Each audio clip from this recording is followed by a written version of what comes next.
Donc on va accueillir Madame Verrien, qui a été la co-rédactrice avec Madame Chandler du rapport Rouge Vif, un rapport qui vient faire l'analyse du traitement judiciaire des violences intrafamiliales. Je propose qu'on l'applaudisse.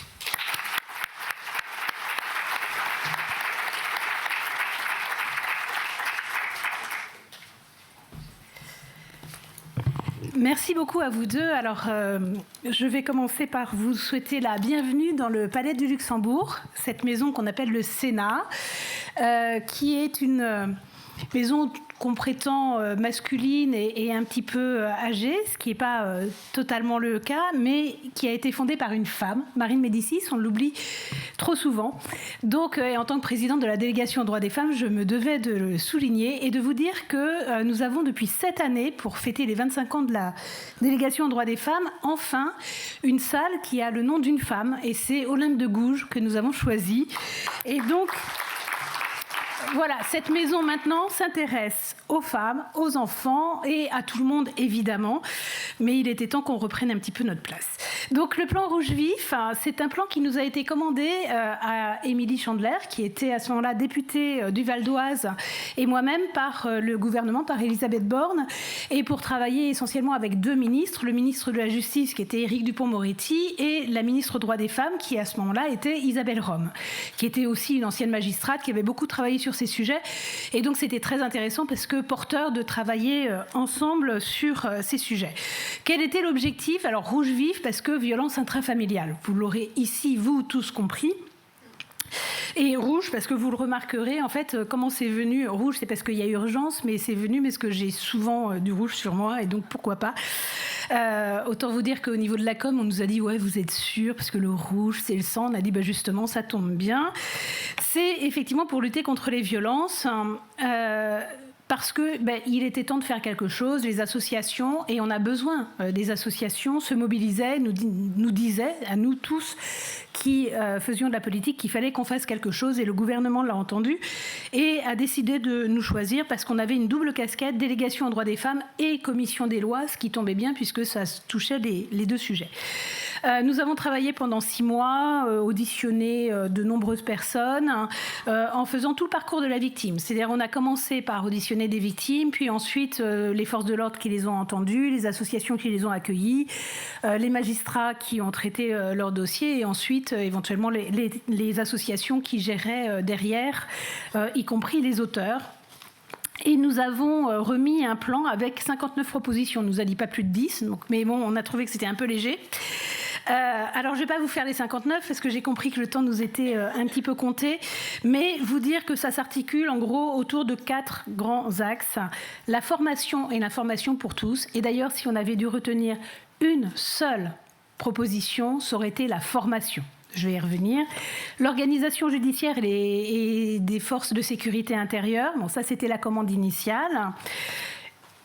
Mais nous avons rajouté une politique pilotée avec un fonds dédié, parce que quand les politiques sont disséminées dans plein de ministères, il est compliqué et de mesurer d'ailleurs les efforts qu'on fait, l'argent qu'on y met et les actions à mener. Donc voilà. Et ensuite, la prise en charge des victimes, ça tout le monde y pense, mais des auteurs aussi, parce que je vous le rappelle, s'il n'y a pas d'auteur, il n'y a pas de victime. Donc c'est pas inutile de se préoccuper de ce que ces auteurs deviennent pour éviter qu'ils recommencent. Et d'ailleurs, en ce moment, la délégation aux droits des femmes et la commission des lois, conjointement, sont en train de mener une mission sur le problème de la récidive du viol. Comment l'éviter ? La formation et l'information de tous. Alors pourquoi la formation et pourquoi est-ce que je dis que c'est absolument prioritaire? C'est parce qu'en fait, on s'est rendu compte que si on ne savait pas ce que c'était que le psychotraumatisme, et vous y êtes confrontés tous les jours, si on ne sait pas ce que c'est que le psychotraumatisme, on fait des erreurs. Si on ne sait pas ce que c'est que le psychotraumatisme, une victime est en règle générale, je pense entre autres aux forces de sécurité intérieure, que ce soit nos gendarmes ou nos policiers, c'est une très mauvaise victime. Elle est pénible, elle est... elle est irascible, elle prend mal les choses, elle peut être agressive, elle n'est pas posée comme monsieur. Alors je vais vous parler d'une femme victime et d'un homme auteur, parce que c'est 80% des cas, on sait que, voire 90, on sait que ça peut être l'inverse. Mais bon, permettez-moi de mettre un E là cette fois, parce que la majorité c'est quand même des victimeux. Donc voilà, cette femme en règle générale est une mauvaise victime, alors que son agresseur de conjoint, lui, il est posé, il est stable, et donc on aura tendance, et ça vous concerne directement, à lui confier les enfants. Parce que quand même, ils seront forcément mieux pris en charge. Ce qui, vous l'imaginez, dans la tête de la victime qui déjà est victime, va la rendre encore un peu plus folle, au sens figuré.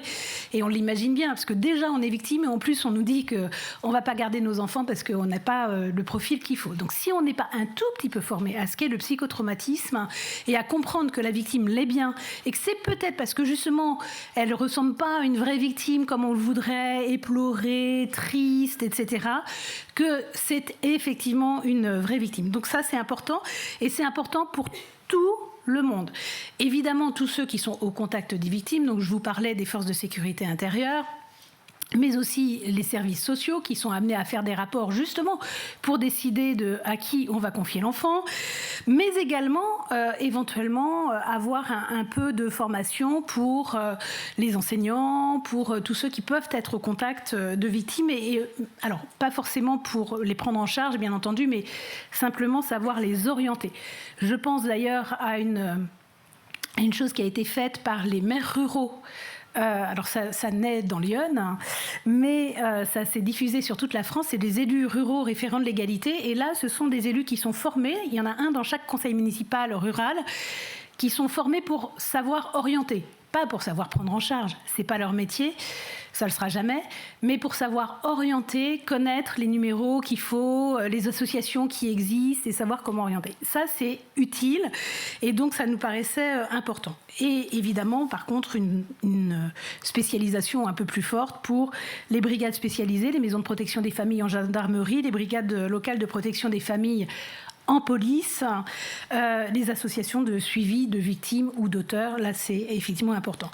Mais pas que le psychotraumatisme, et ça c'est une notion qu'on a un peu plus fait apparaître. Alors c'est quelque chose qui regroupe des choses qui existaient déjà et qui sont d'ailleurs déjà dans notre code pénal, c'est le contrôle coercitif. Le contrôle coercitif, c'est quoi ? C'est à quelle heure tu dois rentrer, pourquoi tu as un quart d'heure de retard, comment tu t'habilles, qui tu vois, c'est moi qui décide de ce que tu as le droit de dépenser, tu as ton salaire mais tu le verses sur mon compte, ça c'est plus autorisé, mais ça existe encore. Tout ça c'est du contrôle, et le gros avantage c'est, d'ailleurs le colonel Nani malheureusement ne peut pas venir, qui est notre colonel de gendarmerie dans l'Yonne, forme tous ces gendarmes à ça. À quoi ça sert ? Ça sert en tout cas pour les gendarmes à savoir que si jamais il y a un système qui s'est mis en place dans le couple où l'un des deux contrôle tout, l'argent, les sorties, les horaires, etc., c'est qu'il y a bien un système qui s'est mis en place, et donc il y a bien un auteur et une victime, et il n'y a pas parole contre parole, vous comprenez, ça se fait de l'autre côté de la porte. Bah oui, ça se fait de l'autre côté de la porte, sauf que quand le système est mis en place, c'est plus de l'autre côté de la porte, c'est bien qu'il y a un système établi, et donc il y a bien un auteur et une victime, et pour les gendarmes, c'est beaucoup plus facile parce qu'ils vont traquer le méchant. Au lieu de s'intéresser à cette pauvre victime, à savoir si elle est sous emprise, pas sous emprise, dont je vous rappelle qu'en général, elle est une mauvaise victime, donc on n'a pas spécialement d'empathie et envie d'aller l'aider.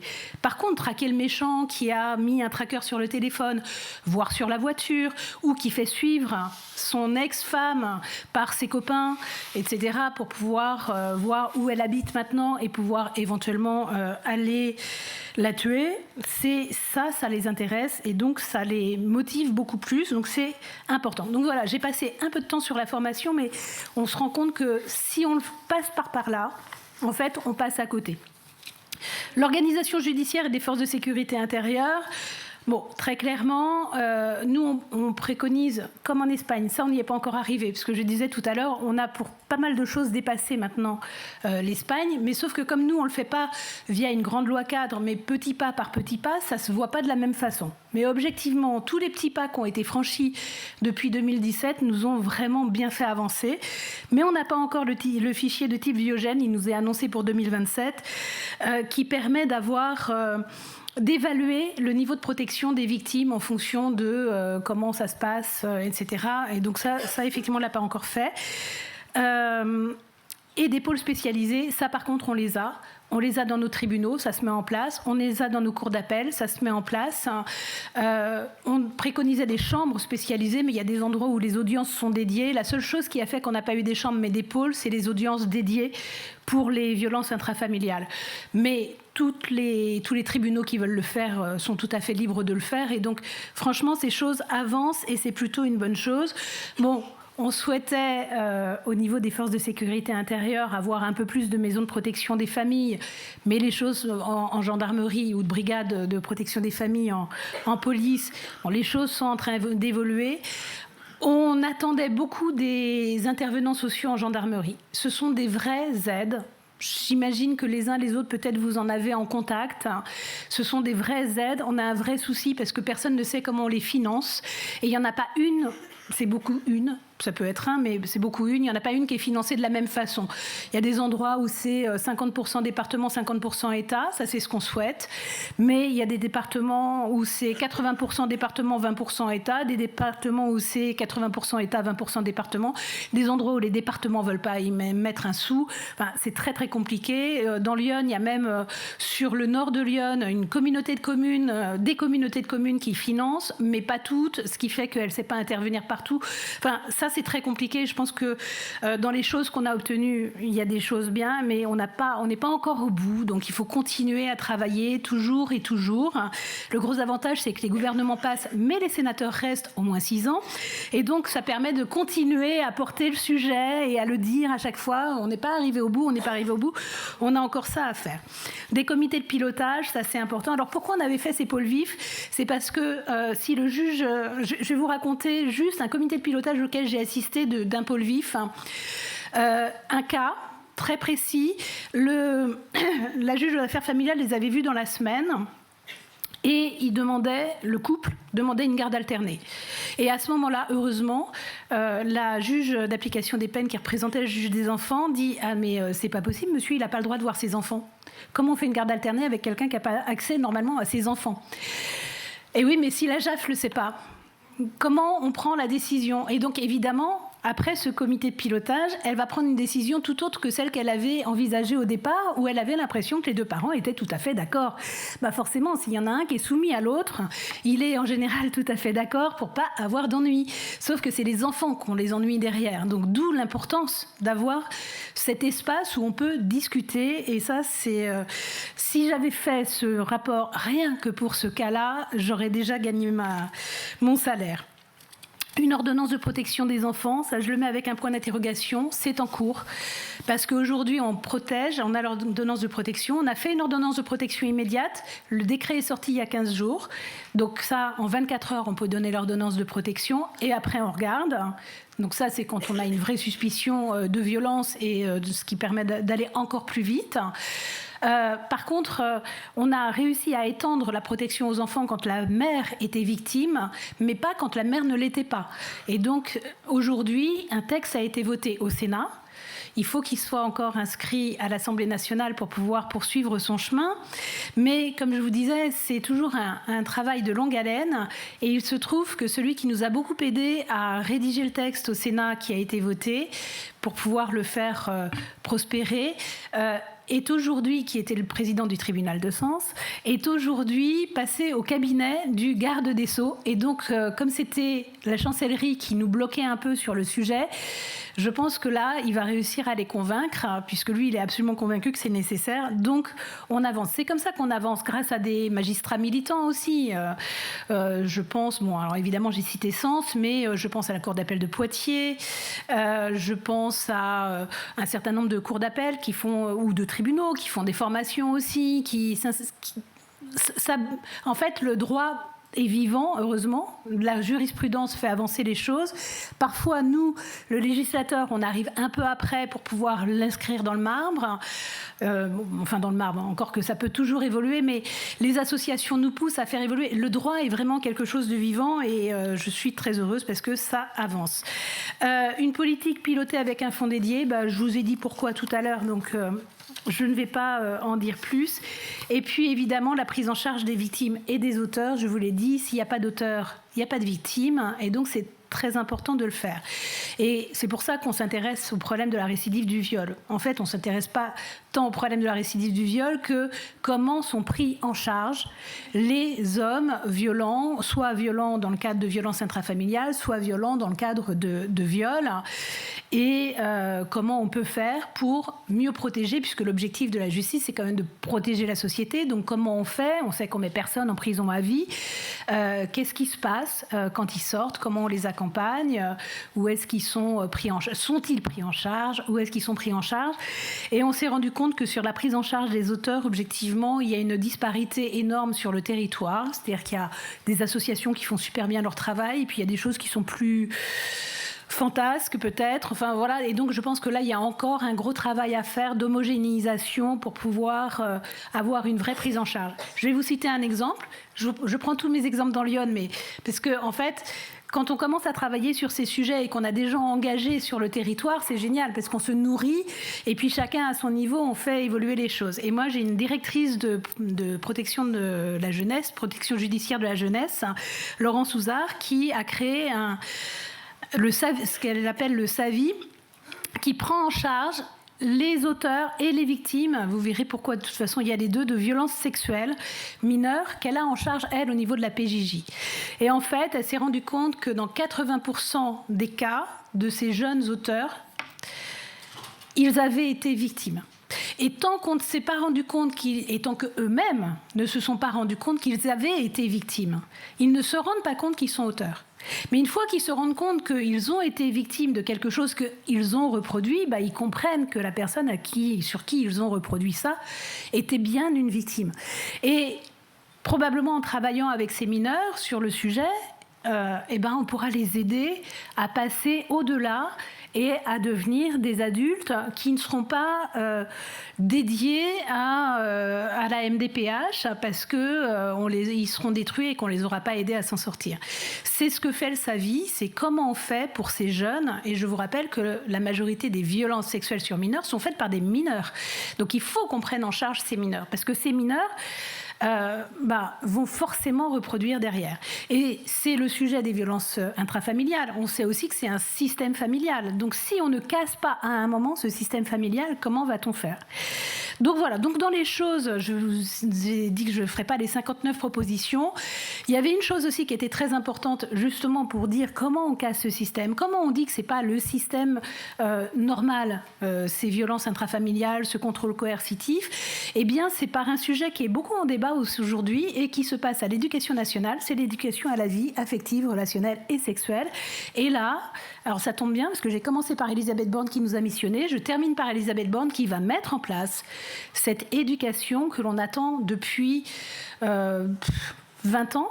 2005, je crois, la loi votée, qui n'est présente que dans 15% des établissements, parce que les professeurs ne savaient pas comment s'en saisir. Elle m'a assuré qu'elle allait les former pour les aider et les accompagner. Évidemment, je dis tout de suite, on ne va pas apprendre l'éducation sexuelle dès la maternelle, on va le faire de façon progressive. Mais si déjà, dès la maternelle, on sait que mon corps est mon corps et qu'une fille et un garçon, ça a la même valeur, je pense que déjà, on aura gagné et ça nous permettra de vivre dans un monde en paix. Et c'est ce pourquoi moi, je suis aujourd'hui sénatrice. Et donc, voilà, j'espère ne pas avoir trop débordé.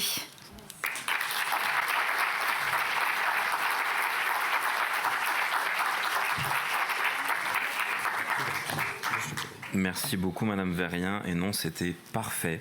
Sans transition, on va maintenant accueillir Madame Faubert, présidente du groupement associatif de Citea.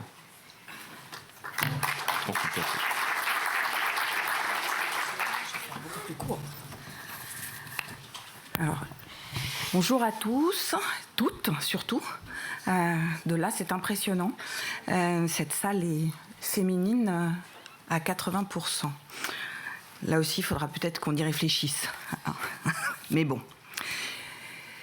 Madame la sénatrice, Mesdames et Messieurs les sénateurs, Mesdames et Messieurs les élus, Mesdames et Messieurs les magistrats, Mesdames et Messieurs les présidentes et présidents d'associations, Mesdames et Messieurs, chers salariés du groupement associatif Citea, c'est avec une certaine émotion et un profond honneur que je prends la parole aujourd'hui en ouverture de ce colloque sur les espaces de rencontre et les défis que posent les violences intrafamiliales.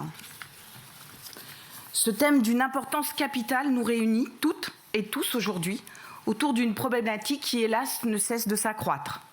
En 2023, plus de 70% des violences intrafamiliales, plus de 70% des usagers des espaces de rencontre ont été touchés par des violences intrafamiliales. C'est considérable. Face à cette réalité alarmante, il est de notre devoir collectif de réfléchir aux moyens d'améliorer l'accompagnement des familles et des enfants, mais aussi d'anticiper et d'adapter nos actions pour répondre aux évolutions de la société. C'est pourquoi nous sommes là aujourd'hui, grâce et avec Madame la sénatrice Verrien et le groupement associatif Citea, pour organiser ce colloque qui sera, je l'espère, un lieu d'échange, de débat et de construction commune autour de pratiques innovantes et efficaces pour protéger les victimes. Permettez-moi avant tout d'exprimer quelques remerciements à l'ensemble des personnes qui rendent cette journée possible. Ce fut un long travail. Bien évidemment, je remercie tout d'abord et avant tout Madame la sénatrice Dominique Verrien pour votre engagement indéfectible en faveur des droits et de la protection des plus vulnérables et, comme vous l'avez dit tout à l'heure, de nous accueillir au Palais du Luxembourg. Je trouve que c'est un... Comment dire ? C'est un endroit magnifique, bien évidemment, créé par une femme. Et puis la symbolique est très forte qu'on soit là aujourd'hui, nous, groupement associatif Citea, que de chemin parcouru. Je regarde monsieur le directeur général, mais voilà. C'est aussi peut-être pour ça que je suis un peu émue aujourd'hui d'être là. Je remercie les sénatrices et les sénateurs présents. Je tiens tout particulièrement à saluer l'engagement des sénateurs et sénatrices membres de la délégation aux droits des femmes, ô combien importante, toujours et toujours remettre, j'allais dire, le métier à tisser et recommencer, découdre, recoudre, comme l'a fait si longtemps Pénélope. Je remercie Mesdames et Messieurs les magistrats. Je tiens à souligner votre rôle crucial, Madame Verrien l'a dit tout à l'heure, mais rendre la justice avec équité et humanité est le socle sur lequel repose la confiance des citoyens dans notre système judiciaire. Un grand merci aux présidentes et présidents d'associations présents aujourd'hui. Sous notre impulsion à tous, nos structures réalisent chaque jour un travail essentiel auprès des enfants et des familles. Notre présence témoigne de notre engagement à réfléchir collectivement et à construire ensemble des solutions pérennes. Je tiens à remercier l'ensemble des participants à cette journée, à ce colloque, vous et tous présents, et puis ceux qui vont nous rejoindre dans l'après-midi aussi, qui n'ont pu être là ce matin. Et puis surtout, je tiens à remercier l'ensemble des salariés du groupement associatif Citea, qui, par leur travail, leur sérieux, ont pu réaliser cette journée, leur engagement indéfectible, parce qu'un conseil d'administration, une présidente d'association que je suis, n'est rien sans vous tous, et je vous le dis souvent. Donc je tiens à vous saluer devant, j'allais dire, toute cette assistance aujourd'hui. Votre travail est primordial, et il est important pour nous, moi présidente et le conseil d'administration, de travailler avec vous aujourd'hui et demain encore, bien sûr. Mesdames et messieurs, ce colloque dépasse le cadre des simples rencontres institutionnelles. Il présente un véritable moment d'échange et de mobilisation. Il représente un pas en avant vers un futur où les victimes seront protégées de manière plus équitable et plus efficiente. Et puis une dernière chose, je voulais aussi remercier l'ensemble je finis par ça, l'ensemble des participants aux différentes tables rondes que nous allons avoir, intervenants, modérateurs, participants, puisque un colloque n'est pas juste les gens à la tribune, mais aussi, j'espère que nous aurons le temps que la salle intervienne et qu'on puisse échanger. Parce que je crois que c'est ça un vrai colloque, c'est quand il y a échange et dialogue. Bonne journée, bons travaux et merci à vous tous.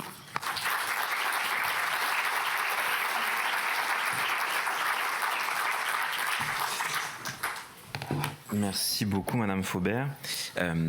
Pour cette journée, quand le groupement associatif CITEA nous a demandé de contribuer à cet événement, bon, alors déjà, on leur a demandé s'ils étaient sûrs de ça.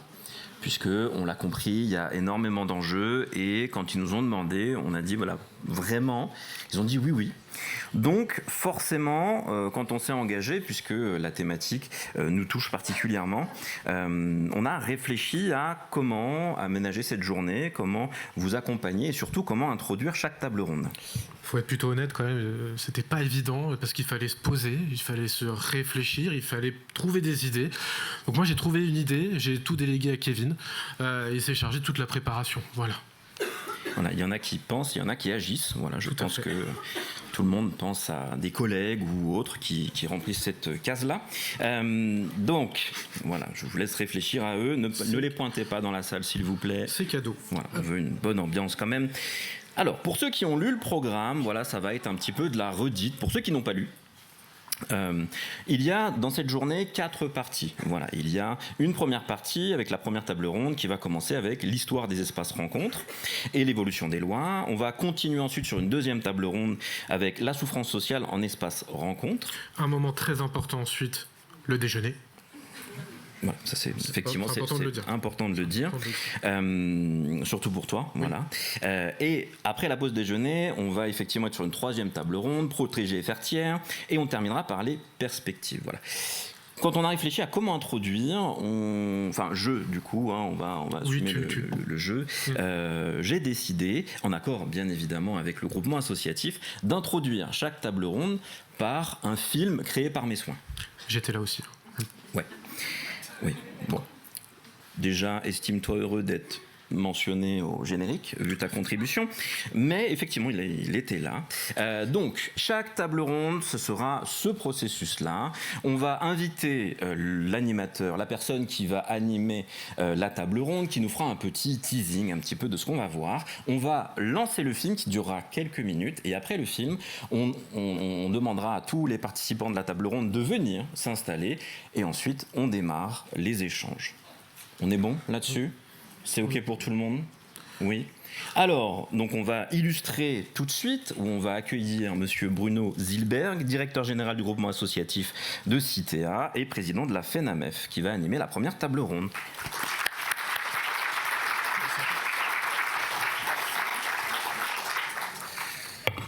Ce colloque ne pouvait s'envisager sans revisiter l'histoire.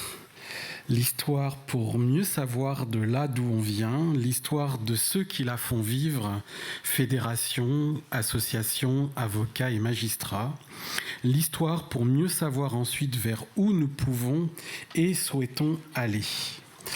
J'aurai l'honneur donc d'avoir avec moi pour partager ce temps Sandrine Galerne, directrice du pôle famille de l'ADAEA et présidente de la commission des espaces de rencontre à la FENAMEF, Annie Koskas, avocate et ancienne présidente du barreau de Créteil, et Madame Sylvie Lecabec, magistrate honoraire au siège du tribunal judiciaire de Bobigny. Merci Kevin et Cyril.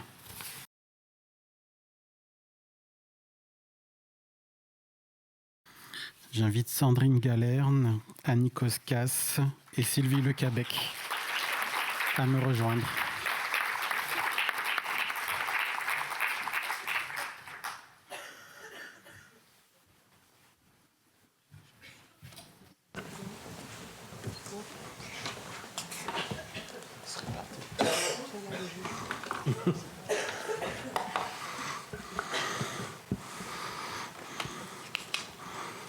Je ne sais pas s'il y a des réactions ici à la tribune au film. Réalité, pas réalité, ça ressemble pas. Non, on enchaîne. Je pense que dans la journée, vous aurez des réponses à ce que l'on a vu déjà dans ce premier film. Les espaces de rencontre permettent d'accueillir les enfants et les parents dans un cadre judiciaire en direction des juges aux affaires familiales ou dans un cadre conventionnel. Alors collectifs et portés par de nombreux bénévoles, ils se sont professionnalisés pour passer du statut d'accueillant à intervenant. Ils accompagnent les familles aujourd'hui de manière plus collective, encore pour certains, et pour d'autres de manière individualisée, voire très individualisée.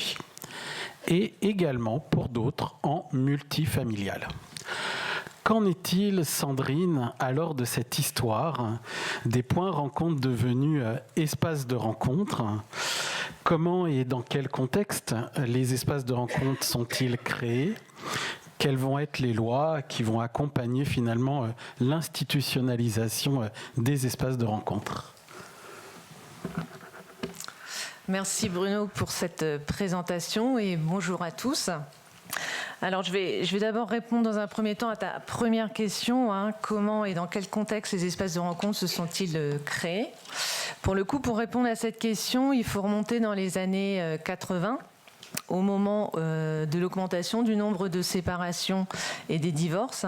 À cette époque, l'État va devoir s'adapter aux besoins des familles et à des nouvelles configurations familiales qui vont être diversifiées. Et pour le coup, ce sont ces nouvelles formes familiales qui vont venir questionner les acteurs institutionnels et les acteurs professionnels également. La place et la division des rôles familiaux va devoir s'articuler désormais autour de l'équité, de l'égalité entre les mères et les pères, mais également autour de la primauté de l'intérêt de l'enfant. Alors jusque dans les années 80, les familles contemporaines, elles sont difficilement accompagnées par les politiques publiques qui sont encore centrées, animées par un modèle familial nataliste. Et donc ça va être les travailleurs sociaux de terrain qui gravitent autour de ces familles-là, qui vont faire le constat qu'il y a un manque, une carence, vraiment une pénurie de réponses par rapport aux familles séparées, à ces conflits, aux conflits familiaux, et qui vont être les premiers témoins des difficultés concrètes générées par la séparation des parents et le maintien du lien entre le parent non hébergeant et l'enfant. Et pour le coup, les espaces de rencontre vont se mettre en place dans ce cadre-là. Donc le contexte dont je vous ai parlé, on va avoir le premier espace de rencontre qui va être créé à Bordeaux en 1986, donc à l'initiative de travailleurs sociaux, le point rencontre de Bordeaux, et quelques mois plus tard, un deuxième espace de rencontre dans la même année à Grenoble.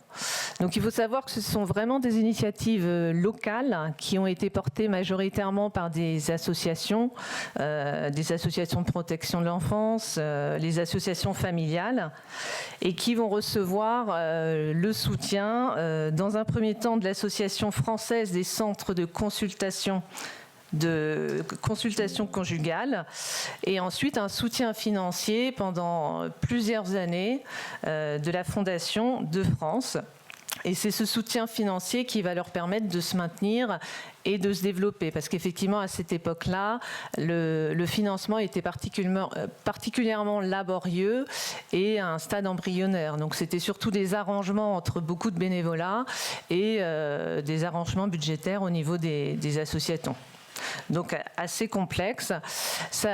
Avec ce soutien financier, les associations, les points rencontres se sont également organisés en fédération. Donc on note aussi la création de la Fédération française des espaces de rencontre en 1994. Pour faire valoir les intérêts des espaces de rencontre. On peut également citer donc la FENAMEF, Fédération nationale de la médiation familiale et des espaces liens familiaux, qui était d'abord tournée, orientée autour de la médiation familiale et qui, depuis plusieurs années, exactement, enfin pareil, porte également les intérêts des espaces de rencontre. Donc voilà, succinctement, rapidement, la genèse, comment se sont créés les espaces de rencontre. Merci. Merci. Sandrine. Annie Koskas, vous êtes avocate et ancienne présidente du barreau de Créteil et il nous paraissait extrêmement important dans cette journée que l'on puisse échanger avec vous sur l'expérience que peut avoir un avocat avec son client lorsqu'il arrive dans son cabinet.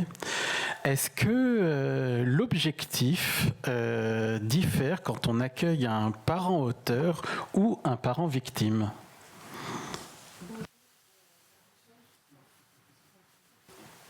Ça fonctionne. Bonjour.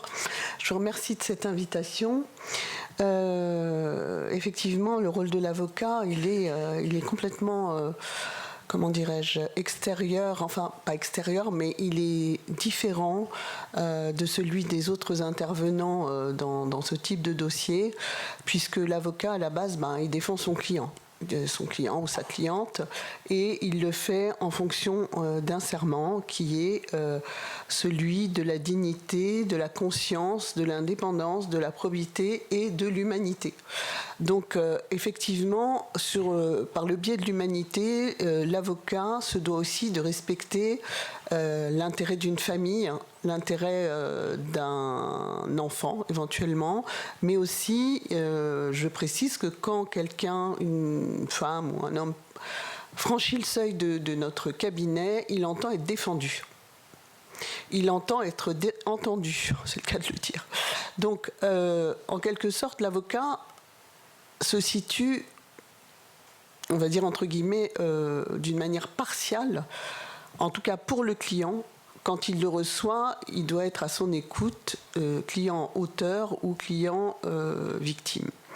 Donc effectivement, nous avons des appréhensions différentes en fonction de la personne qu'on va recevoir. Et pour ma part, la plupart du temps, je dirais même que l'essentiel de mon temps, je reçois des victimes. Mais je reçois de plus en plus d'auteurs présumés, d'auteurs qui sont considérés comme tels, mais qui font suite à une manipulation familiale, en tous les cas de la pseudo-victime, donc c'est extrêmement compliqué, et qui atterrissent pour le coup en point rencontre. Donc il faut décrypter les situations. Encore une fois, l'avocat, il n'est pas là pour être neutre. Il est là pour défendre son client, mais il n'est pas là non plus pour mentir et pour aboutir à une situation qui va nuire aux parties, évidemment, à la famille et à l'intérêt majeur de l'enfant. Malheureusement, fort malheureusement, dans de multiples dossiers, l'avocat perd ça de vue et on arrive à des situations totalement kafkaïennes, puisque nous réussissons plus du tout à nous mettre d'accord, puisque chacun épouse la thèse de son client sans faire état d'éléments d'objectivité, et les liens sont difficiles avec, y compris nos interlocuteurs en point rencontre, et les magistrats évidemment, et les parties. Alors ensuite, deuxième chose, lorsqu'une personne qui vit un conflit d'ordre familial et des violences franchit notre cabinet, elle est complètement perdue entre ce qu'est le juge aux affaires familiales, le juge des enfants, les informations préoccupantes, les points rencontres, les visites médiatisées, etc., etc. Donc on a besoin aussi de faire toute une mise au point sur toutes ces structures, les interventions des magistrats, etc. Et aussi évidemment sur les procédures qui sont différentes, JAF, juge des enfants, etc. Donc voilà un peu comment on se situe quand on reçoit une personne à notre cabinet. Merci. Sylvie Lecabec, vous êtes magistrate honoraire au siège du tribunal judiciaire de Bobigny.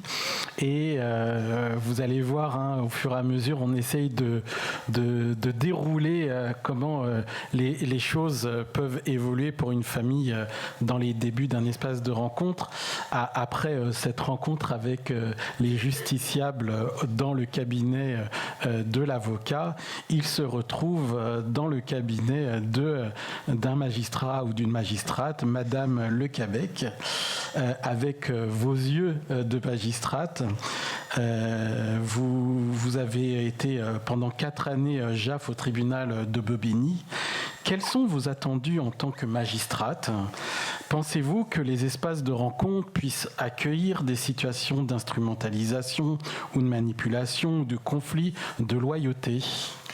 Alors, pour répondre à votre question, je rebondirai sur un terme utilisé par Maître Koskas, qui est celui de partialité. Elle vous a dit, l'avocat est partial. Évidemment, il défend son client. Alors, imaginez le juge qui va avoir la lourde responsabilité de trancher, de décider, de dire ce sera comme ça. Vous êtes content, c'est bien. Vous n'êtes pas content, vous faites appel, mais ma décision est assortie concernant les enfants de l'exécution provisoire. Donc, de toute façon, vous vous soumettrez à ma décision. Imaginez dans mon cabinet 2 avocats partiaux qui parfois s'écharpent. 2 justiciables, leurs clients, qui s'écharpent également. Et le juge est là. Son devoir, c'est un devoir d'impartialité. Donc, l'impartialité nécessite déjà que je ne reçoive pas. Bon, si on prend les cas généraux, la femme comme une pauvre victime et la mère et le père comme un odieux auteur de violence. Ça, c'est pas possible.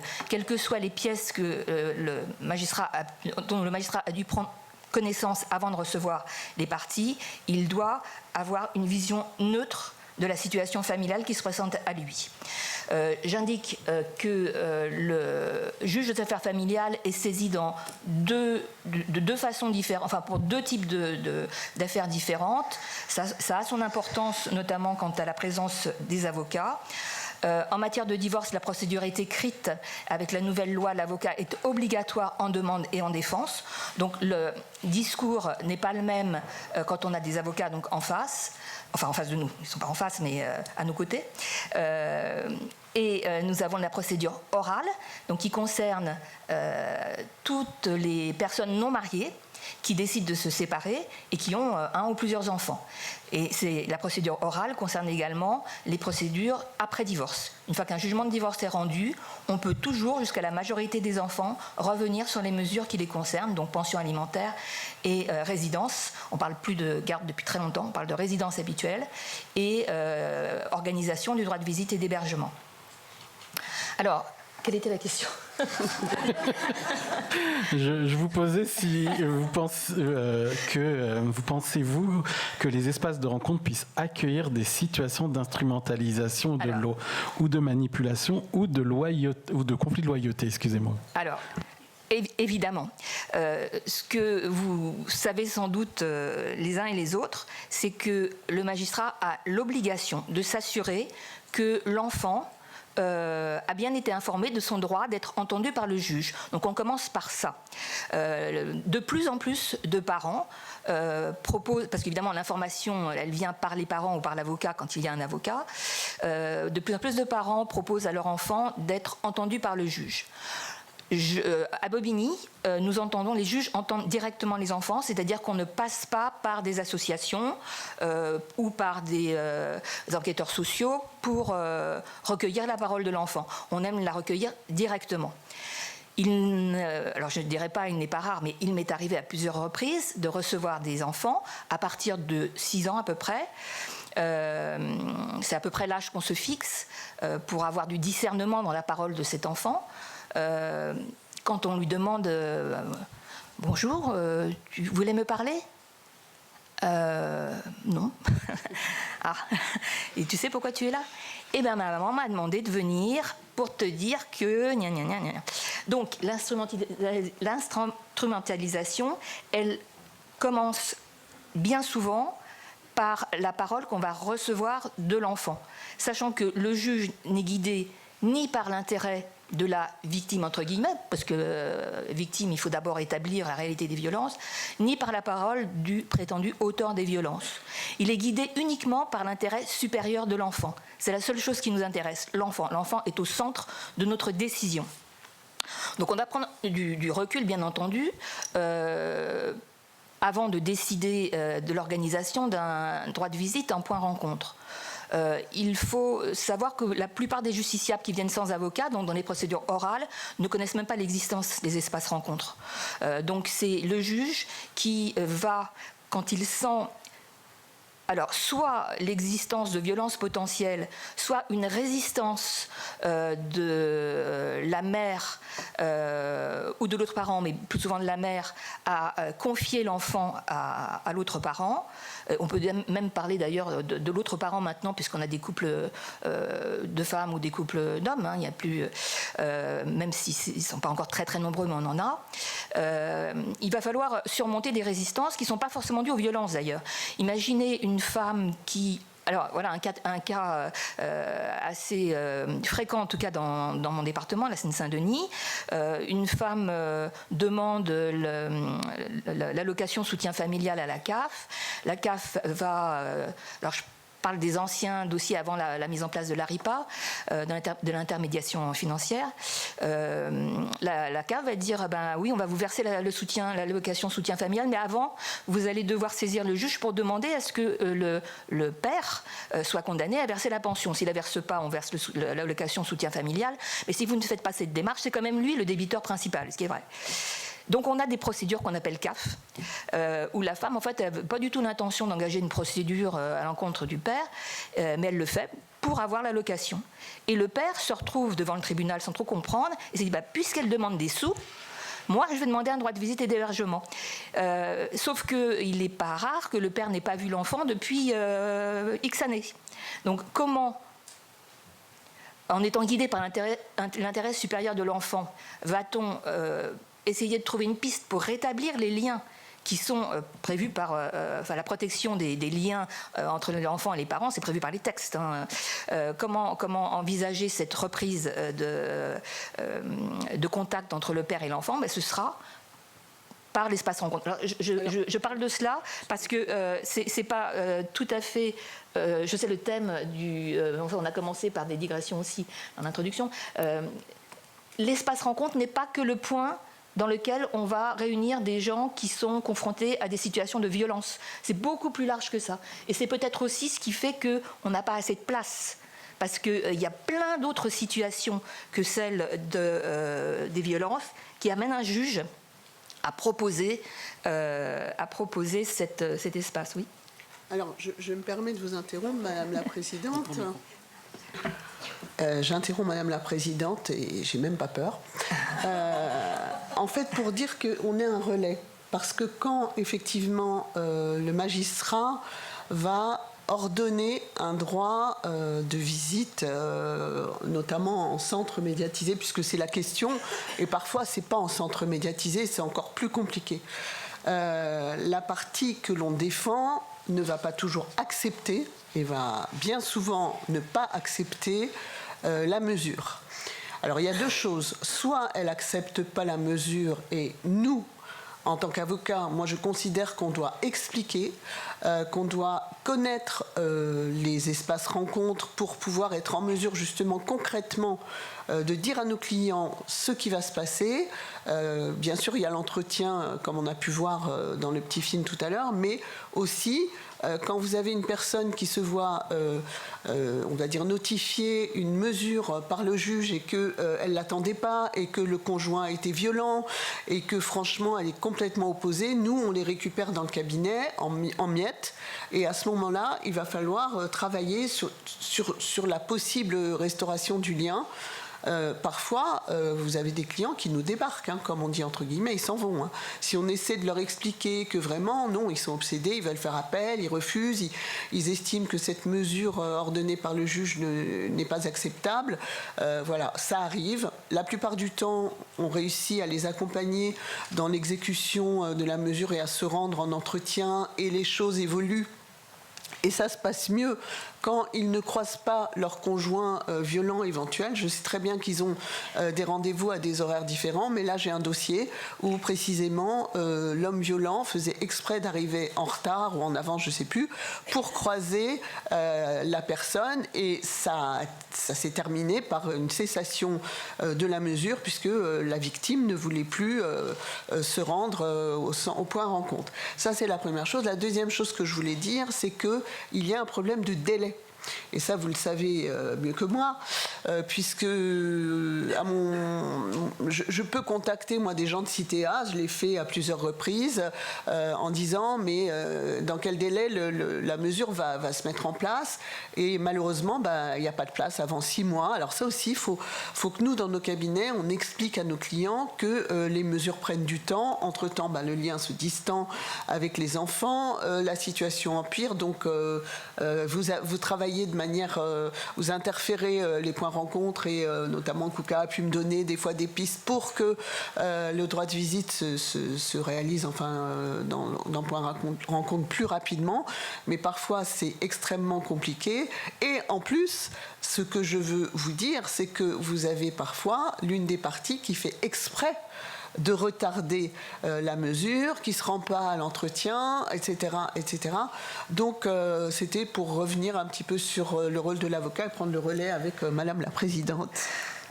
Alors, il est évident que pour qu'une mesure d'aménagement d'un droit de visite en espace rencontre puisse être effective, avoir un intérêt, il faut l'adhésion des parties. C'est-à-dire que si on a un refus systématique de la mère, ou du père d'ailleurs, peu importe, il m'est arrivé avec un refus systématique de la mère que je considérais, avec les éléments dont j'avais connaissance, comme abusif, comme une façon d'exclure l'autre partie, de dire, puisque vous n'acceptez pas la proposition que je fais d'une reprise de contact dans un espace protégé, en quelque sorte, eh bien, je redonne un droit de visite classique. Et ça remet les pendules à l'heure. Et en général, je redonnais la parole à la mère en disant, vous êtes toujours d'accord, vous êtes toujours opposé? Peut-être que oui, alors je vais peut-être essayer, on va voir. Il faut que les mères sachent que le père a aussi sa place.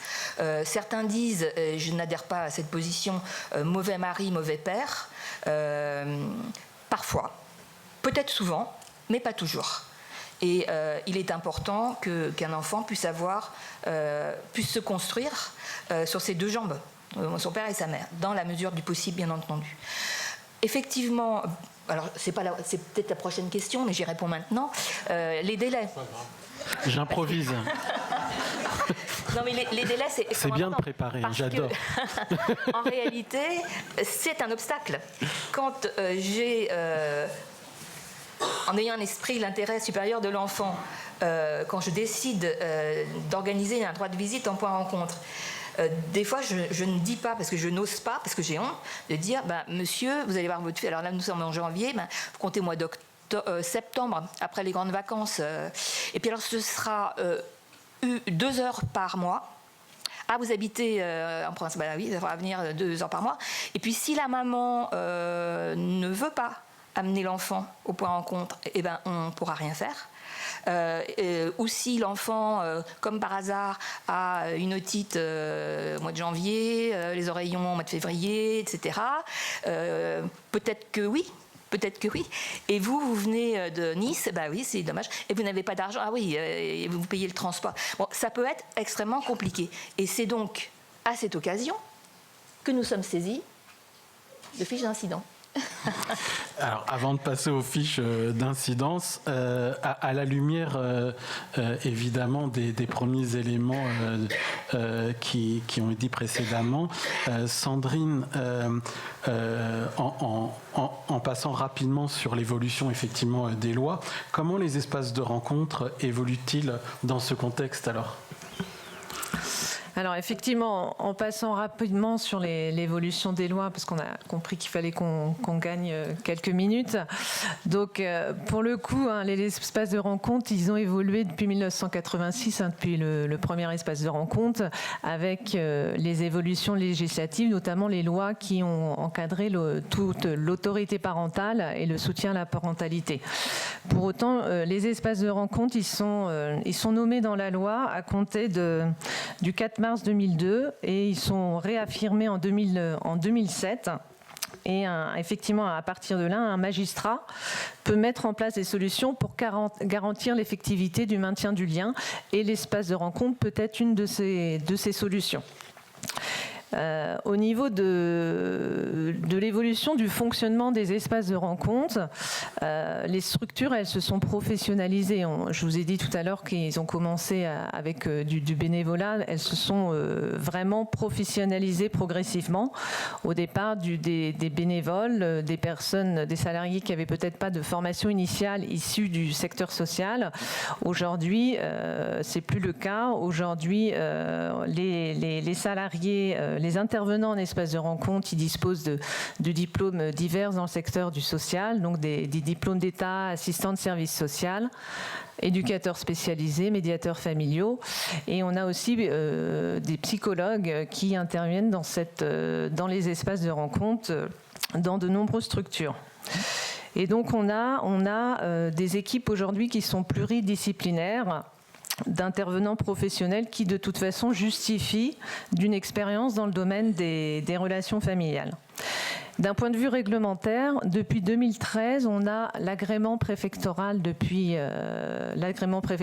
est venu réglementer l'activité espace de rencontre, parce que je vous ai dit le premier espace de rencontre c'était 1986, mais c'est seulement en 2013 qu'on a vu la possibilité pour ces structures-là d'être dans un cadre réglementaire et juridique.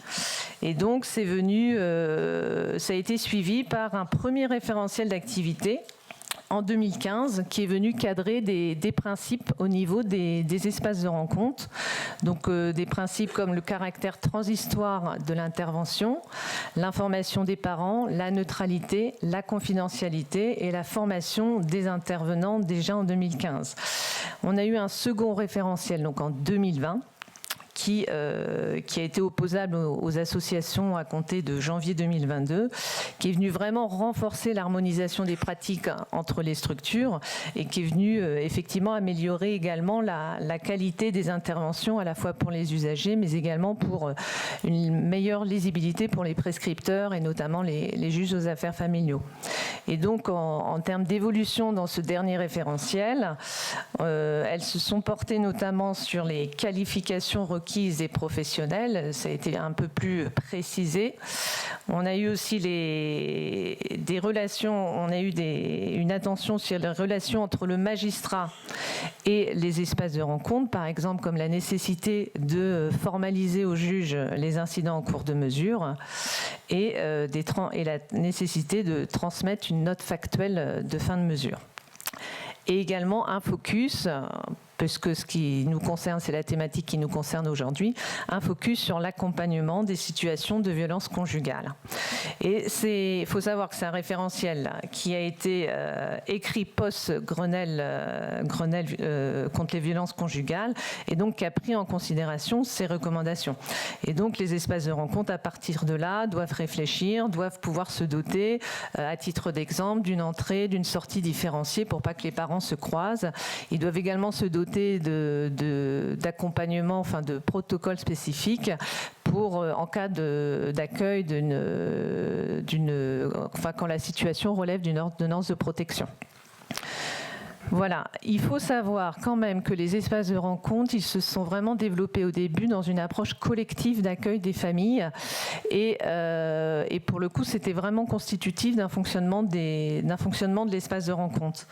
Ça permettait, c'est un outil aussi également pour le professionnel en fait d'accueillir dans un collectif l'ensemble des familles.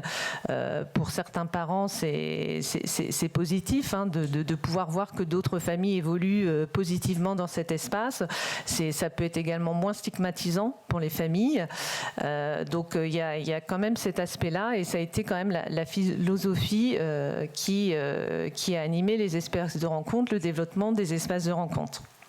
Pour autant, on s'est quand même rendu compte, on a éprouvé des difficultés par rapport à ce collectif, hein, et le collectif a des limites, et parce que des fois certains parents ils vivent très mal le regard des autres, des fois c'est les enfants, les adolescents qui s'expriment bruyamment par rapport aux tensions, au vécu, et effectivement le collectif peut présenter des limites, et c'est notamment le cas dans l'accueil des femmes, des situations de violence intrafamiliale et conjugale.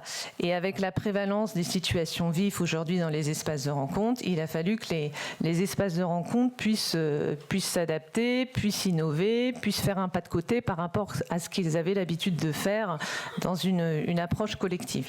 Et c'est pour ça que progressivement, on passe à une approche qui est davantage individualisée, en direction d'une seule famille dans les espaces de rencontre. Voilà, merci.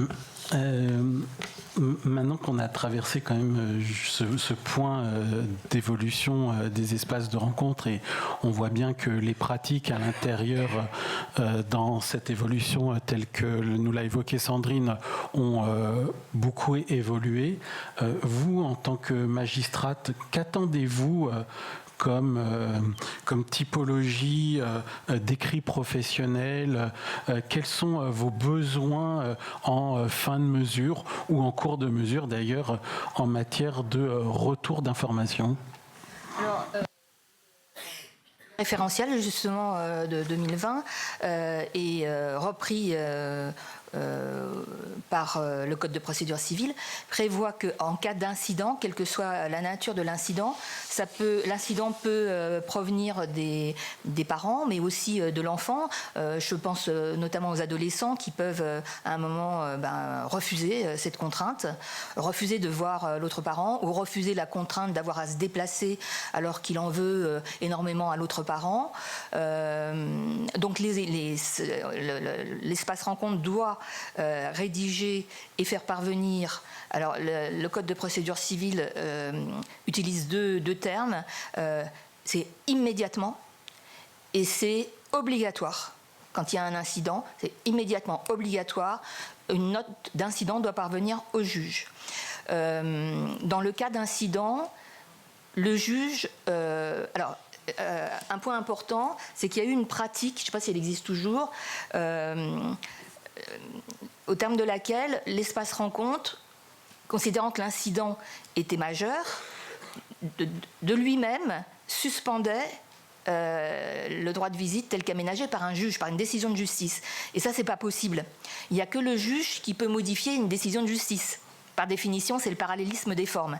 Donc, ça a dû être repris à un moment. Le fait que la fiche d'incident arrive immédiatement au juge, le juge va dans la foulée, c'est-à-dire le jour même ou le lendemain, par une décision prise hors débat, c'est-à-dire sans convocation des parties, à la lecture de la fiche d'incident, d'où la nécessité de détailler quand même l'incident, suspendre le droit de visite tel qu'il l'a aménagé dans sa précédente décision, puis va convoquer les parties pour examiner de quoi il s'agit, voir si on peut trouver des solutions, si on peut reprendre le droit de visite en espace rencontre, ou bien s'il faut réserver le droit de visite et d'hébergement, enfin le droit de visite du père, ou le supprimer, ou envisager d'autres solutions.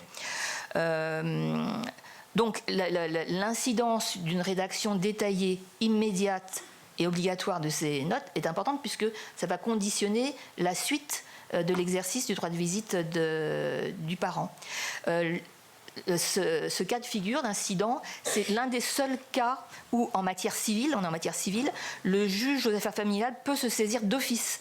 C'est-à-dire s'il a informé, quel que soit le biais d'un incident, par les parties, par les avocats, par l'association, il peut se saisir d'office. Il peut être saisi évidemment par les parties, ou l'une des parties, ou par le procureur de la République, qui aura eu connaissance d'un incident grave, bien sûr. Et les juges sont très réactifs, je pense, enfin en tout cas dans Seine-Saint-Denis, sont très réactifs en dépit de leur charge de travail. Dans ces situations-là, on considère que les informations qui nous sont transmises par l'espace rencontre sont des informations fiables, parce que l'espace rencontre n'a aucun intérêt à nous décrire des situations conflictuelles qui n'existeraient pas, enfin suffisamment conflictuelles pour qu'on soit amené à revoir notre décision. Donc ces notes sont absolument indispensables. Ensuite, la note de fin de mesure, en même temps. Alors, la note de fin de mesure est importante. Vous devez y indiquer la fréquence, je crois, la périodicité qui, je le précise, doit être indiqué par le juge dans sa décision, c'est-à-dire qu'il y a eu une époque où les juges disaient droit de visite en espace rencontre en fonction des disponibilités de l'association et selon les modalités de le règlement intérieur, etc. Et la Cour de cassation a dit stop, la décision elle appartient au juge, c'est le juge qui est responsable de ce qu'il décide, et donc il doit indiquer la périodicité, est-ce que ce sera une fois par mois, 2 fois par mois, il doit indiquer si c'est y compris pendant les vacances scolaires ou pas. Il doit indiquer si c'est avec ou sans autorisation de sortie du lieu d'espace rencontre. Et il doit indiquer, je crois, évidemment la durée de la mesure, qui en général dans une décision c'est 6 mois renouvelable une fois. En principe c'est ça. Je disais qu'au-delà, ça n'a plus de sens. C'est-à-dire qu'il faut que les parties s'emparent aussi de leur situation et trouvent des solutions. On ne peut pas faire un espace rencontre, un droit de visite en espace rencontre indéfiniment. Ça ne sert pas à ça. Donc c'est pour résoudre des situations conflictuelles, ponctuelles. Après, ça va au-delà de ce que peut proposer l'espace rencontre. Je précise que quand le juge est saisi dans le cadre d'une mesure provisoire, c'est-à-dire pas dans le jugement de divorce, mais avant le jugement de divorce, lors de l'ordonnance d'orientation ou en hors divorce, très souvent, pratiquement toujours, on en donne une enquête sociale. On en donne une enquête sociale, éventuellement une expertise médico-psychologique si la situation est vraiment très compliquée. Mais donc le déroulement de la mesure en espace rencontre va être parallèle à l'enquête sociale, et on va au bout des 6 mois, quand le rapport d'enquête sociale rentre, on va croiser les informations que nous donne le rapport d'enquête sociale et les informations que nous donne l'espace rencontre. Et on voit vers quoi on peut se diriger pour l'avenir.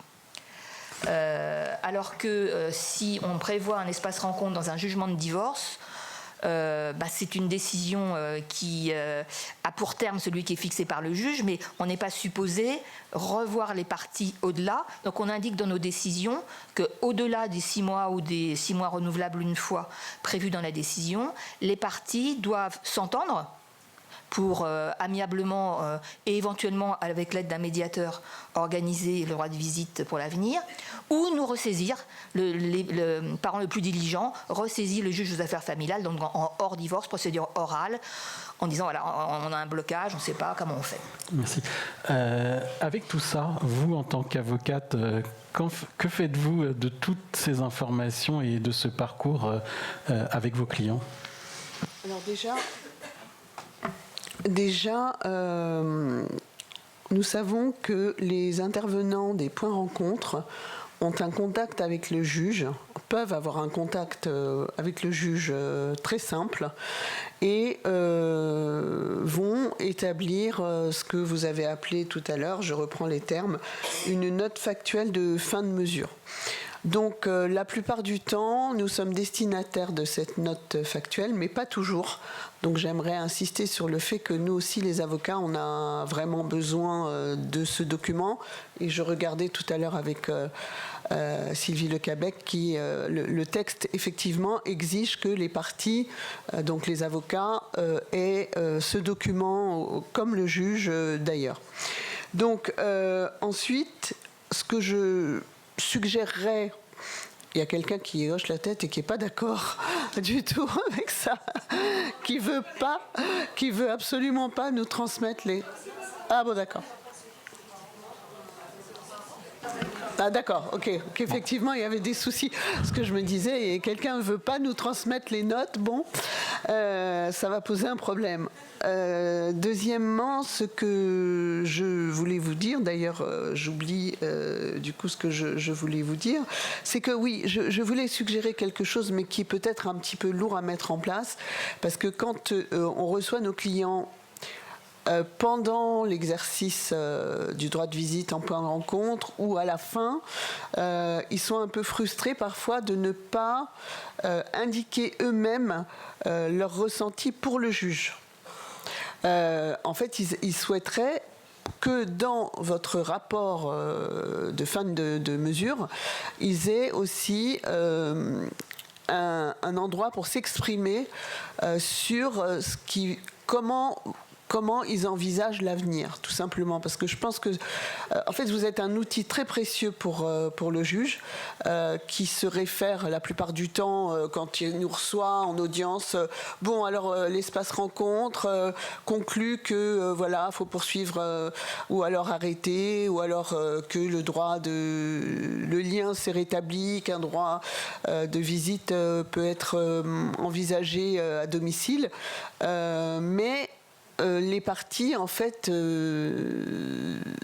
n'ont pas été, enfin, le ressentent comme ça, nous le disent, été consultées pour aussi faire état de leurs sentiments sur l'avenir suite à l'exercice donc des visites en point rencontre.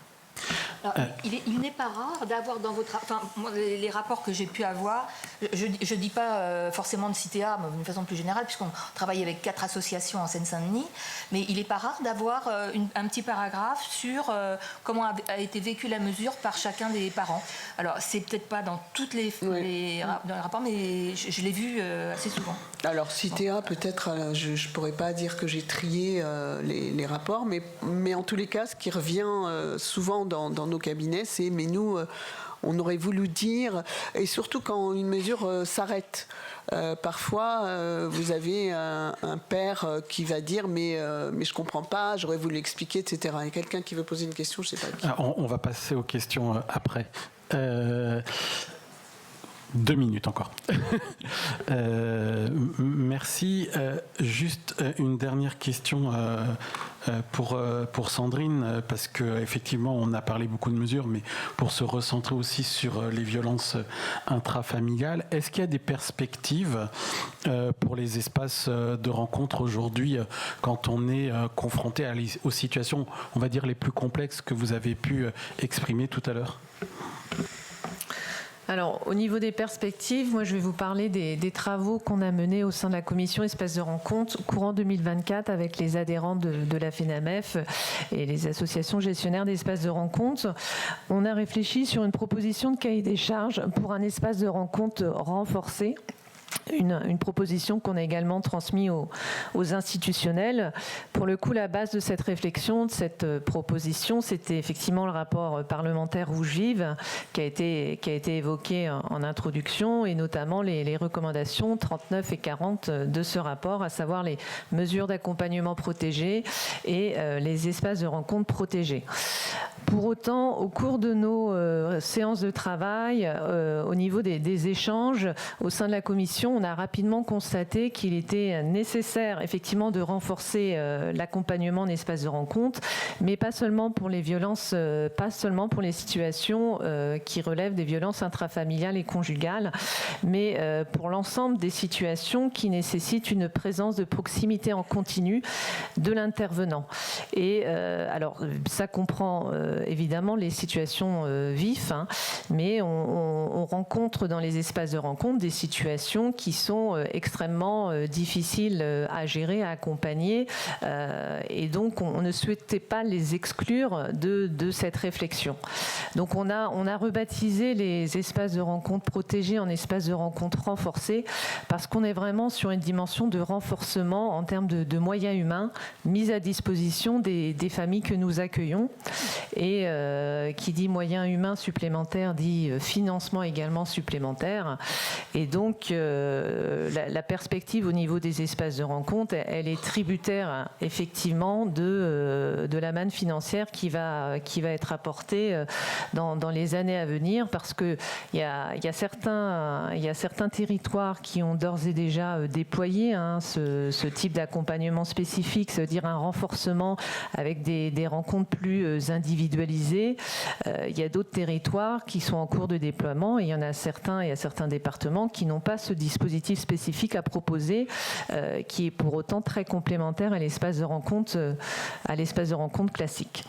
Donc, en termes de perspective, on est vraiment dans cette mise en œuvre de ce renforcement auprès des familles qu'on dirait complexes, spécifiques, en tout cas qui demandent vraiment un accompagnement spécifique, individualisé, qui requiert la présence de proximité continue, au moins d'un intervenant pendant tout le temps de la visite.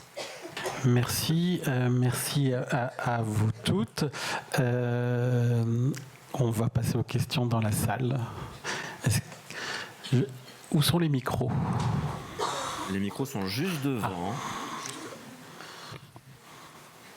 Donc les micros vont circuler. Le temps des questions, il y a des mains qui sont levées. Merci de votre patience. Monsieur et messieurs du temps, nous avons combien de temps ? 10 minutes. 10 minutes. Je vous demande donc des questions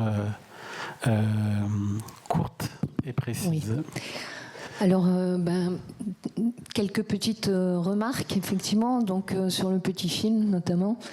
Chez nous, quand on reçoit un auteur de violence, en général, il est super agréable, super sympa. On l'adore. Voilà, ça c'est un premier point. Deuxième point, effectivement, alors Madame la magistrate, je suis d'accord avec vous, dans un contexte normal, un enfant doit évoluer avec ses 2 pieds. Or, quand on a des pieds gangrénés, en général, il faut peut-être aussi penser à ce que la parentalité soit pas tout le temps exercée. Je ne pense pas qu'un enfant qui vive des horreurs telles que la violence intrafamiliale ait besoin de revivre ça en espace rencontre. D'où d'ailleurs les dispositifs mis en place, qui sont les espaces rencontres protégés, qui servent justement à exercer une temporalité pour que l'enfant puisse se rebâtir correctement avec sa mère. Et on espère, puisqu'il n'y a rien mis en place de ce côté-là, que l'auteur lui-même se remette en question. D'où les temporalités qui ne sont pas, à mon sens, négatives quand on est entre le jugement et la mise en place du droit de visite. Voilà, c'était une petite remarque, parce que je suis un peu scandalisée. Merci. Je propose que on fasse des réponses en fin de question, parce que le temps est court. On va reprendre 2-3 questions encore de l'autre côté de la salle. Qui a le micro ? Je veux bien, j'ai le micro. Oui. Je voulais revenir effectivement sur les propos de Madame la Présidente, même pas peur non plus. C'était effectivement, vous avez parlé de mauvais mari, mauvais père. Or, il me semble qu'il ne s'agit pas de ça. Mari violent, mauvais père. C'était pour rebondir sur ce que disait l'intervenante précédemment. En fait... On sait que, voilà, Madame la sénatrice a parlé de l'importance de la formation au psychotrauma en préambule. Effectivement, on sait que quand les enfants sont considérés comme co-victimes, même quand ils ne le sont pas directement, le fait d'assister à un mari qui bat leur mère... Pardon ? Il est considéré comme co-victime, et le fait d'être en contact avec son père, ça réactive en fait ce trauma, et ça engendre tout un tas de symptômes. Et donc voilà, je m'interrogeais par rapport à cette question du maintien du lien à tout prix. Bon. Encore Deux questions, monsieur, et puis oui. tout au Très rapide pour pouvoir passer le micro. Oui, bonjour, Grégory Dubois, je suis directeur de l'ONPE. Réagir au propos de Maître Koskas sur le mari qui arrive volontairement en avance ou en retard pour croiser son épouse. Il y a un dispositif qui existe, que vous connaissez probablement, qui s'appelle les MAP, ou mesures d'accompagnement protégées, qui permet, financé par les départements en général, qui permet de financer une association qui fait tiers et qui conduit l'enfant et qui évite aux anciens conjoints de se croiser. Et puis j'ajouterais, parce que ça m'y a fait penser, que je pense qu'un conjoint qui attend volontairement son épouse sur le parking, en fait, il ne vient pas rencontrer son enfant. Il vient essayer de rencontrer son ex-épouse, et je pense qu'on est déjà un peu dans le contrôle coercitif, en fait. Merci. Une dernière question au fond, et puis ensuite on répond. Oui, bonjour. Moi, je voulais reprendre un petit peu sur les propos de Madame Koskas, simplement pour apporter quelques précisions concernant les comptes rendus. En l'occurrence, dans notre service, on vous les transmet, mais c'est une question qu'on s'est souvent posée, puisqu'on peut aussi considérer que vos clients peuvent vous les transmettre. Ce sont des adultes et ils sont en charge de leurs documents. Donc, et en l'occurrence, pour nous, les parties, ça n'est pas les avocats, mais c'est effectivement les familles qu'on accompagne. Et puis sur le retour des familles, sur la façon dont se passent les visites, juste pour rappeler que le référentiel prévoit aussi qu'on ait des entretiens avec les familles, y compris des entretiens conjoints, au cours desquels ils peuvent faire état de la manière dont ils ont perçu les choses pendant ces visites. Et puis je voulais revenir, Madame la magistrate, sur les notes d'incident, puisqu'il nous arrive d'en faire de temps en temps, assez rarement, mais quand même. Et en fait, nous, on n'a jamais de retour des JAF sur ce qui se passe derrière. Donc, est-ce que vous faites des retours de ça au service?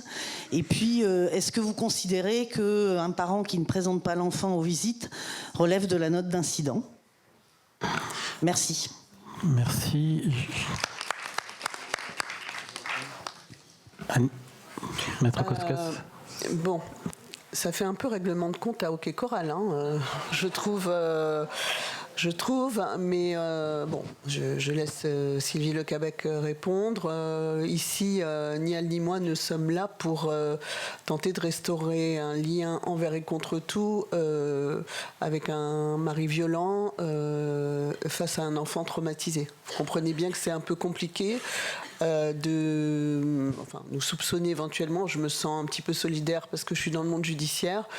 Je sais qu'il n'est pas question de contraindre un enfant à avoir une relation avec un père violent ou un mari violent dès lors qu'il a été traumatisé. Je pense qu'il y a une difficulté sur la compréhension peut-être de... Bon, je suis avocate, donc je défends un peu la juge, mais elle se débrouillera. Cela dit, c'est un réflexe. Alors, pour ce qui concerne les comptes rendus qui sont transmis aux parties, d'accord, ils sont transmis aux parties, mais les parties parfois sont démunies, ne le donnent pas à temps, savent même pas ce qu'elles doivent en faire. Donc nous, on est là pour les épauler. C'est pas du tout qu'on veut avoir une emprise, qu'on veuille avoir une emprise sur votre travail, mais c'est un outil. C'est un outil comme le magistrat, et je trouve que voilà, c'est intéressant de les transmettre éventuellement aux avocats quand vous les connaissez. Après, si c'est pas fait, c'est pas fait. Bon, c'est transmis aux parties, mais encore une fois, hein, c'est comme les auditions d'enfants chez le JAF. Certaines juridictions acceptent que nous, les avocats, ayons la transcription mot à mot de l'audition des mineurs. C'est le cas de la Cour d'appel de Paris. Et puis, certaines juridictions, comme par exemple Créteil, je crois Bobigny aussi, refusent absolument que les avocats et les parties, évidemment, aient accès à ce document parce que précisément, on ne veut pas les transmettre aux parties. Donc tout ça, c'est un peu compliqué. Toujours est-il qu'une fois que le JAF a ce document et qu'il en tire des conséquences extrêmement importantes, comme vous le savez, parce que votre rôle est évidemment fondamental, hein, c'est vous que sur le terrain qui agissez pour tenter de rétablir le lien quand c'est possible, nous aussi, on a besoin de savoir. Alors après, sur le fait que vous recueillez le sentiment des parties, je dirais tant mieux. C'est pas toujours ce qui nous revient dans nos bureaux, mais tant mieux. Voilà. J'ai juste émis une suggestion pour compléter un petit peu éventuellement vos travaux quand vous n'avez pas eu l'occasion de compléter ces rapports. Madame Le Québec. Alors, le thème du colloque, c'est l'espace rencontre. Donc, je vous ai parlé des situations dans lesquelles le juge va considérer que l'intérêt de l'enfant est de revoir ou de créer ou de reprendre des relations avec l'autre parent, celui chez qui il n'est pas hébergé. Je n'ai pas parlé de tous les autres cas dans lesquels le juge estime qu'il n'est pas de l'intérêt de l'enfant de rétablir des liens ou d'établir d'ailleurs des liens avec l'autre parent. Dans ce cas, et ce ne sont pas des cas d'exception, notamment dans le cadre des ordonnances de protection, où nous réservons le droit de visite. Donc il y a tous les dossiers dans lesquels nous réservons le droit de visite, et il y a les dossiers, et c'est le thème qui nous réunit aujourd'hui, dans lesquels le juge estime qu'il y a un intérêt que l'enfant a intérêt à, ce sont les termes de la loi, maintenir des liens, la loi dit exactement la continuité et l'effectivité des liens de l'enfant avec l'autre parent. Donc là, on est dans l'hypothèse où le juge pense avoir suffisamment d'éléments pour dire le lien qui peut éventuellement se créer dans l'espace rencontre va apporter quelque chose à l'enfant qui aura sa deuxième jambe. Dans certains cas, effectivement, il n'aura pas sa deuxième jambe, on est bien d'accord. Mais on parle pas. Enfin, ça, ce sont d'autres décisions qui sont rendues. On a les décisions dans lesquelles on dit aux parents, enfin, ils nous demandent, vous faites ce que vous voulez, vous vous entendez très bien, vous organisez vos droits. Le juge n'intervient pas forcément dans la vie des familles quand tout ça se passe bien. Il y a les cas où on va organiser un droit de visite et d'hébergement habituel, classique, un droit de visite un week-end sur deux, la moitié des vacances. Il y a les cas où donc on réserve, c'est-à-dire on ne le prévoit pas, on réserve toujours l'avenir parce que l'homme évolue, Dieu merci, mais on réserve. Il y a les cas où on supprime le droit de visite du parent qui n'a pas un comportement conforme à l'intérêt de son enfant. Et puis il y a les cas, c'est ce qui nous intéresse aujourd'hui, où on va les aménager, on essaye d'aménager quelque chose en espace rencontre. Donc voilà, il faut être nuancé. Je pense que ce qui nuit aux relations parfois entre les associations et les juges, c'est le systématisme de certaines prises de position. Il faut être nuancé, c'est s'adapter à chaque famille. Chaque famille est différente. Et il n'y a pas le noir et le blanc, et puis on tranche entre les deux. C'est jamais comme ça, jamais. Et une situation, à un moment donné, ne sera pas la même 6 mois après ou 1 an après. C'est pour ça d'ailleurs que toutes les décisions concernant les enfants sont révisables jusqu'à la majorité. Parce que les choses évoluent. Les gens évoluent, les enfants évoluent, les situations évoluent. Concernant le retour des incidents, les décisions prises suite aux notes d'incident, il n'est pas prévu. Autant les textes prévoient que la note d'incident doit parvenir donc obligatoirement et immédiatement au juge, autant, alors sauf erreur, je ne crois pas avoir vu de texte qui demande au juge de faire un compte-rendu à l'association de la décision qu'il a prise. Les décisions du juge aux affaires familiales sont des décisions prises en chambre du conseil, c'est-à-dire elles ne sont pas publiques, donc elles sont destinées aux associations ou aux enquêteurs sociaux quand ça peut présenter un intérêt pour la suite, bien sûr. Si ce n'est pas le cas, si par exemple on décide à la suite de la note d'incident de supprimer ce droit de visite en espace rencontre et d'organiser autrement ou de ne pas organiser, de réserver, on n'est pas, la loi ne prévoit pas que le juge soit tenu d'informer l'association. Alors, tout peut s'imaginer hein, dans le cadre contractuel. On pourrait très bien, si vous considérez que ça peut avoir un intérêt, alors peut-être voilà, ça peut se faire. Il faut vous dire que, je parle de Bobigny, le juge des affaires familiales, on a 11 cabinets et demi maintenant, a 3 audiences hors divorce par semaine avec entre 10 et 12 dossiers par audience. Donc vous imaginez le temps qu'on y passe, et c'est un peu compliqué d'ajouter aux charges du juge des affaires familiales d'autres charges, mais je peux entendre que ça puisse présenter un intérêt pour vous. Voilà.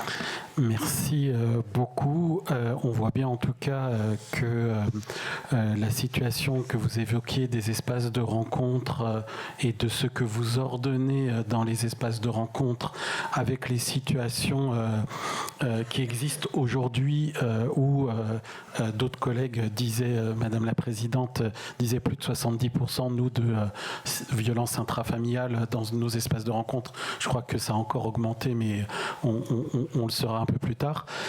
On voit bien en tout cas que la réflexion du côté des fédérations, des espaces de rencontre protégés, renforcés selon les différents textes ou les propositions, montre bien qu'il y a des choses, soit que les espaces de rencontre pour lesquels n'arrivent pas à répondre, soit devraient pouvoir y répondre, mais on n'a pas encore tous les dispositifs pour pouvoir les répondre.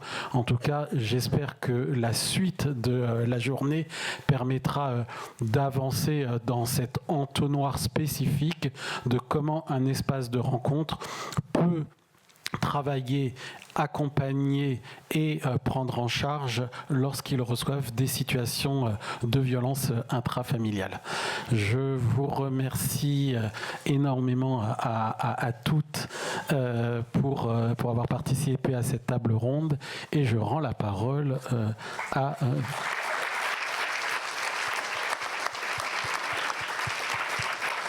Cyril et Kevin en espérant que j'ai tenu mon temps. C'est très bien. Vous nous permettez de remplir nos engagements par rapport à nos promesses du début. Le temps des questions est terminé. J'ai vu effectivement qu'il y avait un petit peu de frustration.